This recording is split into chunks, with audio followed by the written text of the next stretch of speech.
My name is Dan Stafford, and I wanted to talk today a little bit about something that I'm doing as an investment in my future. I'm moving. I have a couple of mottos in life. One of them is that life is better on a low drama diet. And at 63 years old, I think I've been around long enough to understand that that's very, very true. But another one is keep moving. And by that, I mean physical exercise. Um, as a younger man in my 20s, I spent a few months doing some work in a nursing home, basically.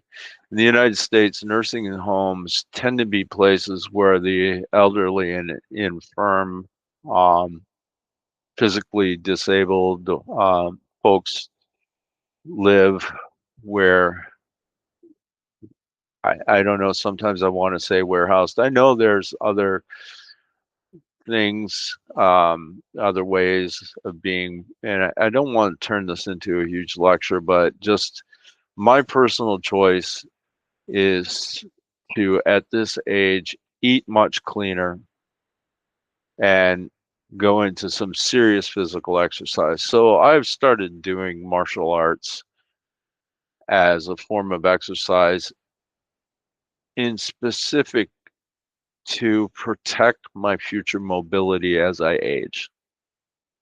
At 63 years old and watching the 70-year-olds plus around me, the majority of them, um, yeah, I see lots of knee issues, walkers, scooters, wheelchairs. Society in general, uh, we we have a huge raft of health problems.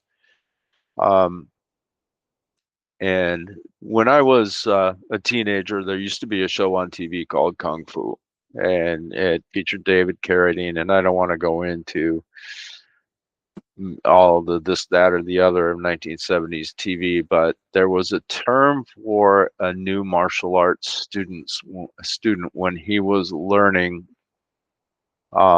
as a young child martial arts to begin with, and his master or instructor or teacher or whatever you want to call it called him Grasshopper.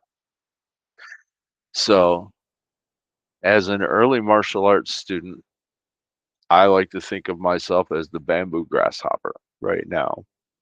I am learning about martial arts. It's early on, but even 2.5 months in, I can notice an amazing difference in how I'm able to move. I feel as if I'm 5 to 7 years younger, and how I was moving back then, maybe even a little more. And that's just not even 2.5 months in.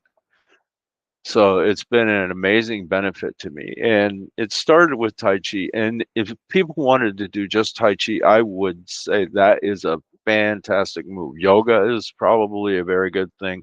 But I think Tai Chi in particular, and if you look up, there's a recent Harvard study that talks about this as one of the best ways available to protect your mobility as you get older. And I think people that take up martial arts and Tai Chi, if they continue to practice, make it a lifelong commitment, will be very grateful for how it turns out for them in the long run, barring some, unfathomable physical illness or tragic accident. Um, your ability to move as you age is going to be a big determiner in how independent of a life you're going to have in retirement and in your elder years. And the choices that you make as a young person and the commitment you put into those choices is going to play out in at a much later age based on how you went. And it's never too late to stop doing something to protect your future mobility. I mean, there are 60, 70, and 80-year-olds that are learning the particular martial art that I'm in now. I see even an amputee in a wheelchair who is being trained with care and caution, but being trained to strengthen the remaining parts of his body to give him a better life. And kudos to him for going in there and putting in the effort to make that happen, because it's up to each one of us to make that effort and to make that commitment and to actually do it. They can teach us anything they want, but if we don't do it, key point, if we don't do it, if we don't keep moving, none of the benefits will be there. So this is the essence of personal responsibility. But in the bigger picture, who's going to not like it if we do this? If lots and lots and lots of people in American society start, investing in their mobility and health by investing in a cleaner diet and active exercise and making that a high priority in life. Well, definitely the pharmaceutical industry won't like it. I think ill people are probably their cash crop. I think health insurance companies might like it at first until we need less health insurance because we're healthier.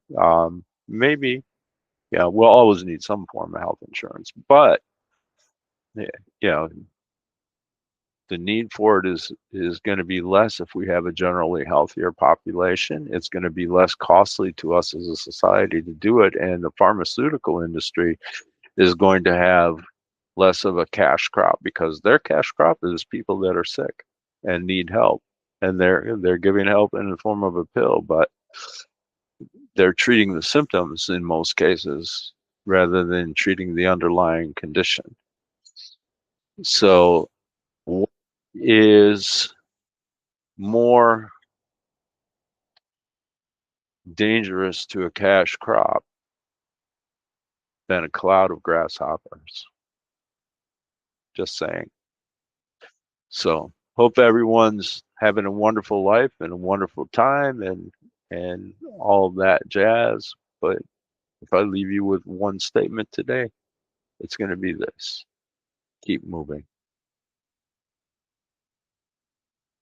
Thank you for listening.